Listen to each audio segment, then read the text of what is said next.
میں اوکھلا اور مصطفی آباد کی ودھان سبھا کی عوام کا بہت شکریہ ادا کرتا ہوں کہ آپ تمام نے مل کر شفاء الرحمان کے لیے اور طاہر حسین صاحب کے لیے آپ نے اپنے ووٹ کا استعمال کیا۔ میں آپ کا بہت شکر گزار ہوں کہ آپ نے بڑی محنتیں کی۔ میں تمام مجلس کے اراکین کا، جناب شفاء الرحمان کے ساتھیوں کا، ان کے فیملی کا، طاہر صاحب کے فیملی کا، اور خاص طور سے شفاء الرحمان اور طاہر صاحب کے شریک حیات کا اور طاہر صاحب کے 20 سالہ نوجوان فرزند کا، ان کا بھی بہت شکریہ ادا کرتا ہوں کہ انہوں نے بڑی محنت کی، جستجو کی۔ میں شکر گزار ہوں امتیاز جلیل صاحب کا، جو وہاں کے سینٹرل آبزرور تھے ان دونوں اسمبلی کانسٹیٹوئنسیز کے، شعیب جامعی صاحب کا۔ نتیجہ جو ہم چاہ رہے تھے نہیں آیا ہے، مگر مجھے یقین ہے کہ ہم تمام کے حوصلے بلند ہیں اور بلند رہیں گے، اور انشاءاللہ تعالی ہم اپنی اس لڑائی کو جاری رکھیں گے۔ جمہوریت ہم کو اس بات کی اجازت دیتی ہے کہ ہم اپنے پسند کے امیدواروں کو اتاریں۔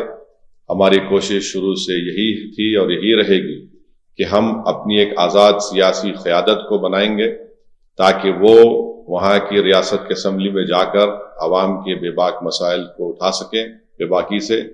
تو انشاءاللہ یہ کوشش جاری رہے گی، اور مجھے امید ہے کہ انشاءاللہ تعالی ہم تمام لوگ دعا کریں گے کہ طاہر صاحب کو، شفاء الرحمان کو جلد سے جلد، اور دوسرے جو لوگ پچھلے 5 سال سے جیل میں ہیں ان تمام کو بیل ملے گی، وہ اپنے گھر کو واپس آئیں گے، اور انشاءاللہ مجھے یقین ہے کہ وہ تمام کے تمام بے قصور ثابت ہوں گے۔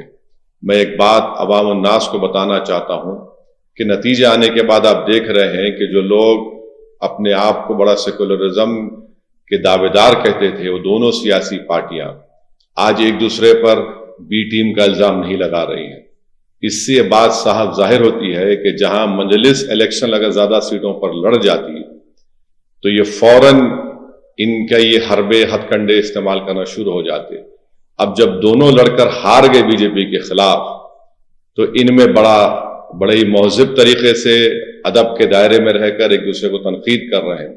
تو یہ لوگ بے نقاب ہو رہے ہیں کہ کیسے مجلس جب آپ کی قیادت کو، آپ کی ایک آواز کو اٹھانے کی بات کرتی ہے، حصے داری کی بات کرتی ہے، تو ان سب کے پیٹ میں درد شروع ہو جاتا ہے۔ بہرحال ہم اپنی کوششوں کو جاری رکھیں گے۔ ہماری کوشش یہی رہے گی کہ اوکھلا اور مصطفی آباد میں وکاس اور ترقیاتی کا کام مکمل ہو، وہاں کے عوام کے بنیادی مسائل حل ہوں، اور ہم اس کے لیے کوشش کرتے رہیں گے۔ میں آپ تمام کا بہت شکریہ ادا کرتا ہوں، اور ہم نے محنتیں کی، اللہ ہماری اس محنت کو، قربانی کو ضرور قبول کرے گا، اور انشاءاللہ آنے والا کل ہمارا ہوگا۔ بہت بہت شکریہ۔